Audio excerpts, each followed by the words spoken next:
وَلِلَّهِ حِجُّ الْبَيْتِ مَنِ اسْتَطَاعَ إِلَيْهِ سَبِيلًا۔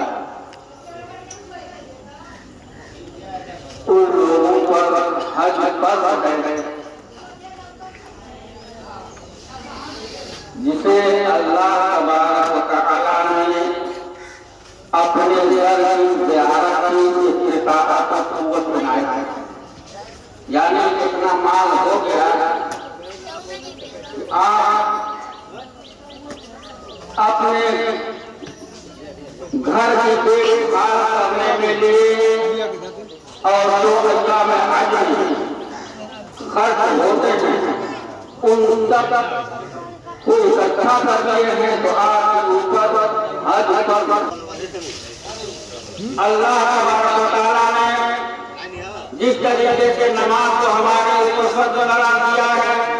جس طریقے سے ہم روزہ رکھتے ہیں ہمارے اوپر فرض ہے، جس طریقے سے زکوٰۃ صاحب نصاب ہونے کے بعد فرض ہے، اسی طریقے سے زندگی میں اگر پروردگار عالم نے ہمیں اور آپ کو استطاعت و قوت دی ہے تو ہمارے اوپر حج فرض ہے۔ اور جانتے ہیں خدا کی قسم آج مسلمانوں کی یہ حالت ہے جب ان کے پاس پیسے ہوتے ہیں تو کبھی رشیکیش جاتا ہے، کبھی مسوری جاتا ہے، کبھی سوئٹزرلینڈ جاتا ہے، گرمیوں میں چھٹی منانے کے لیے نیوزی لینڈ جاتا ہے، کشمیر جاتا ہے، لیکن مسلمانوں اپنے دلوں کو ہاتھ رکھ کے سوچو کہ سوئٹزرلینڈ میں جانے سے پروردگار عالم کے نبی تمہارا کوئی مرتبہ نہیں ہوگا، اور تم جب معمولی اور رشیکیش گھومو تمہیں دنیا میں ٹھنڈک مل جائے گی۔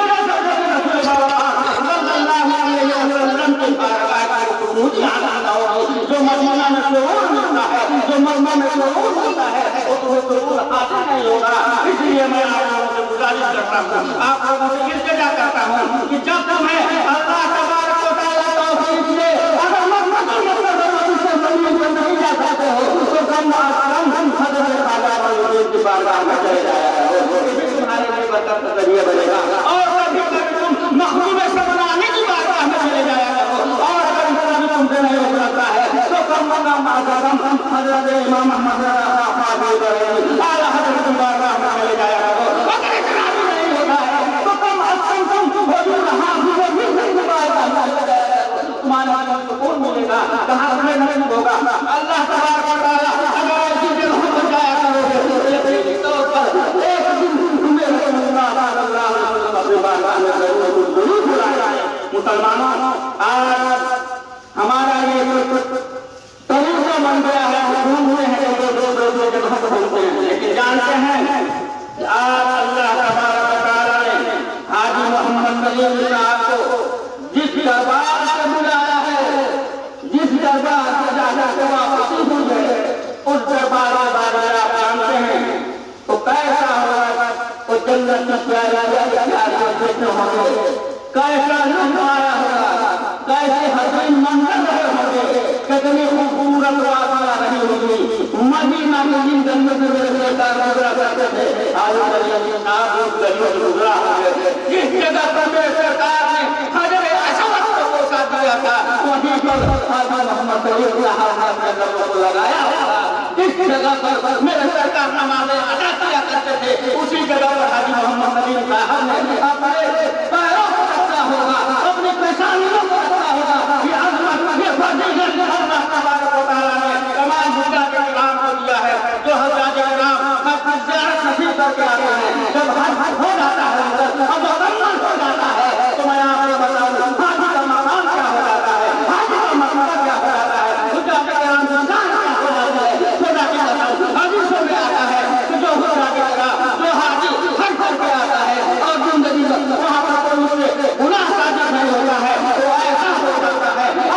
جاتا ہے جیسا کہ آدمی اپنے معنی سے پیدا ہوتا ہے، اس کے پاس کوئی گناہ نہیں ہے، ایسا نہیں ہو جایا کرتا ہے۔ میں آپ کو حجوں کے بارے میں بتاؤں، اللہ تبارک و تعالیٰ کے پیارے پیغمبر صلی اللہ علیہ وسلم کا فرمایا کہ جو حاجی حج کر کے آتا ہے اور کوئی انسان اس حاجی سے ملاقات کرتا ہے